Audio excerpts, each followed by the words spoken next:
I'm starting to figure out more and more why Stadia really wanted to launch at the end of last year, like badly, to the point where they launched what appeared to be a paid for beta. Like it did not even look like it was close to being done. You could only buy games through your phone and then play it on another device. There was no option to buy games immediately. The achievements weren't ready. There were a lot of things that it didn't feel like ready to go at all. So I was wondering why that is, and I'm starting to get a clearer picture now that more and more services have been launching, or at least going into closed betas, and now just completely public. We, of course, talk about xCloud, right? That is in a closed beta format right now, but they keep adding games to it, including Destiny 2, which was remember when Stadia showed up and they said, hey guys, we got Destiny 2, it's going to come with your $130 Founders Pack. Well, they just added it to xCloud, just like, hey, Destiny 2 is part of it. It wasn't even a big deal. It was like part of a list of games. It was just, we're gonna throw these in here. And of course, a lot of Microsoft's first party stuff is in there. Well, now another service has officially launched to just the overall public, and that is GeForce Now. This has been in beta for, I think, years now. It's been a while, right? It's been a bit. But it seems like they have been working to refine it and come up with membership plans and ideas around how you would use what they are selling as more of a service as opposed to a service tied to a storefront.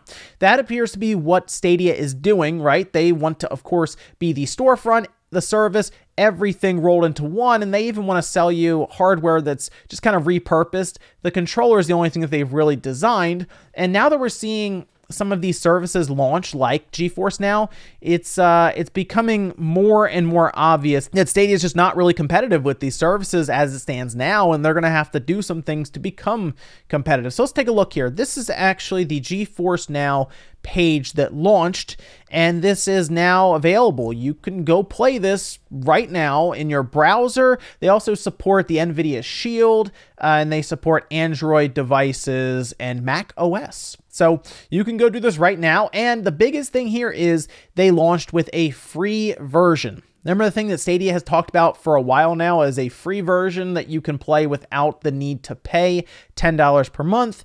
Well, that's still not a thing there, but it is here with Nvidia and GeForce Now. There are some limitations with this service that I think should be pointed out. However, the game selection is so much greater than Stadia that it almost doesn't really matter with some of these limitations, but I still think they should be pointed out completely, so you know what you're getting into. So it says the power to play. You can join now, and you can sign up, make an account, and it has an application that you install on your computer that will then launch and communicate to their data center, where they have systems set up that you basically tap into and use to play your games. Now, some of the things that are pretty neat about this is their game selection is huge. In fact, it basically uses your Steam account. So anything you have in your Steam library, especially, like, I tested a lot of games, and as long as I chose it before I went in, it would fire it up and it would work, which was pretty cool. And for me anyway, this is day one. It could change over time as more and more people join in, especially with that free option. Queuing up for a game has not been too bad, because you do have to wait at times for a system to become available for a game that you want to play. Now, when you do fire it up, it is still a little clunky, at least I think it is, to where you pick a game in the application, it then fires up a system that you then connect to, and then it launches up your Steam browser, which you have to then go through and pick that specific game. If you don't, it wants you to back out and then jump back in with that game selected. So, for example, I chose Doom, and I went in and I had to pick Doom. Otherwise, if I picked another one, it would tell me to back out of the application and then come back in to play it. However, once I was in there and I picked Doom, it ran fairly well. The latency was not bad. This is still game streaming, so I'm mostly comparing to other game streaming services like, say, Stadia. But the actual streaming was not bad. The picture quality I don't think is as good as Stadia, although Stadia does offer 4K, and so far I think it's the only one that does. Even xCloud on your phone is locked at 720p, and of course we know PlayStation Now is also 720p. So far I would say Stadia has the best picture quality, although it has a massive limitation when it comes to games, and even at this point, devices. Keep in mind, this will work on a lot of stuff, including all different types of Android phones, Mac OS, all kinds of stuff, right? The Nvidia Shield TV. I know the biggest limitation right now, I believe, for Stadia is the phone category, where it's stuck to Pixel phones, but they are working to kind of work around that now and figure all of that out. But for now, it seems that GeForce is currently available on just more platforms in general, specifically when it comes to the phones. So looking here, the games you own, yes, you can play all the different games. I had no real issue with that. And it does support several free-to-play games, which is cool because you don't necessarily have to even own any games in Steam or anything to play. I think that's one of the smartest things that can be done, and something Stadia really needs to look at is getting Fortnite involved with Stadia. That's the most popular game right now. So it's shocking to me that Stadia has not made that move and just got Fortnite on it. Whereas GeForce Now made sure they had Fortnite ready to go. They have some other ones. I think Smite, World of Tanks. They have a large list of free-to-play games that you can do. And they do have a couple of different membership options. We have a free and then we have a Founders. Now, the free version is just that. You download the app and you could jump in and you can play. However, there are some limitations. Now, they have a 1-hour session length, and from what I could tell, when the 1 hour is up, you have to back out, then you have to re-queue up. So you're queued in, you have to wait maybe a few minutes. For me, it was almost instant. It didn't take long at all to find a system to play Doom, or I also did Quake 2 RTX that we'll get to. That was quick. I just basically jumped right in. I think it was like 30 seconds and I was rolling, which was cool to see that because that is the biggest benefit of game streaming is that you're not downloading, you're not installing. You click a button and you go. And that's it. Pretty straightforward there.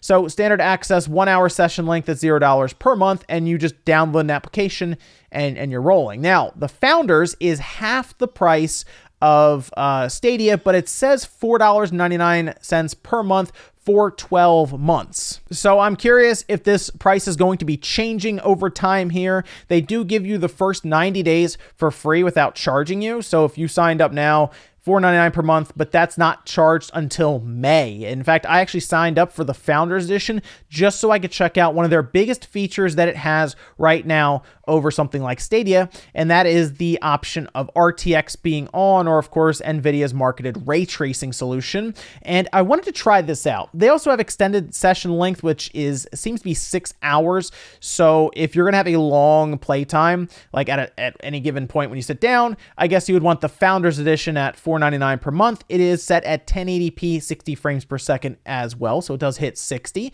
And 1080p is, of course, lower than Stadia's 4K, but it is still streaming. And when I was playing it, I think the quality just in general is just outright lower than Stadia's. So you're going to have to kind of keep that in mind as well. Stadia definitely has the picture quality figured out. But in order to test RTX or the ray tracing, I went ahead and loaded up Quake 2 RTX that is completely supported. No issues there. It is free on Steam. So you just pick it and you go, and you can technically try out the RTX or ray tracing stuff that Nvidia has without having a high-end video card. These all run off of the RTX 2080 according to Nvidia, so it's set up to handle it pretty well. And when I was playing Quake 2 RTX, yeah, it looks pretty good. Doesn't look near as good, I will say, as when I'm running it on something like my RTX 2070 Super offline, and you're running up Quake 2 RTX. Doesn't look anywhere close to it, right? Because, of course, I could run that at a higher resolution. I don't have the compression artifacts and stuff that you see when you are just streaming a game in general. Think of like when you're watching a YouTube video and some of the time the camera might pan or it might zoom in. Same with like Netflix or any other streaming like Hulu. You still get those like blocky artifact things that you can kind of see in the when it's like pitch black in a scene or something. That's still there. And it is kind of heightened with the ray tracing stuff that they are doing, where you will see more light on the walls and different shades and everything. Yes, it is more noticeable, but it is there. And if you want to see that RTX effect without spending $500 and up for a good enough card, it's kind of neat. It's a cool option to have. But I still think as it stands right now, This is better than Stadia, specifically because of the game selection. Now, I think the picture quality can improve. I think the resolution obviously can improve as well. The queue times, the idea of these session lengths are not great. But the fact that when you start it up, it says, hey, pick out what you want from your Steam library, and we will go ahead and launch it. That is pretty cool. And the idea, I think, of having RTX or like the ray tracing stuff from Nvidia also baked in to this streaming service is pretty neat as well, considering that was a high-end feature that is now a bit more attainable through paying $5 per month for game streaming, and the fact that it's seen as more of a service as opposed to a service and a storefront is pretty neat. I think that's the way to go, and that's kind of the way I think Stadia should really be angling towards, although they seem to just want to be the whole ecosystem, everything, right? I kind of like the idea of paying for the service and then also being able to access your Steam account. That seems like the way to go for, I think, most people with that value proposition. But let me know what you guys think about this. You can go try it right now. Like, it doesn't even matter. Like, you could have like a junk computer or a junk laptop. You just go load this up as long as you have a decent enough internet connection, which I think they're looking for 15 megabits per second to get the 1080p 60 frames per second. As long as you have a decent enough connection to attain that, you should have a good enough experience to try it out. But again, let me know what you guys think about this down below. Make sure you like the video on the way out if you enjoyed it. Just like if not, guys, and I'll see you next time.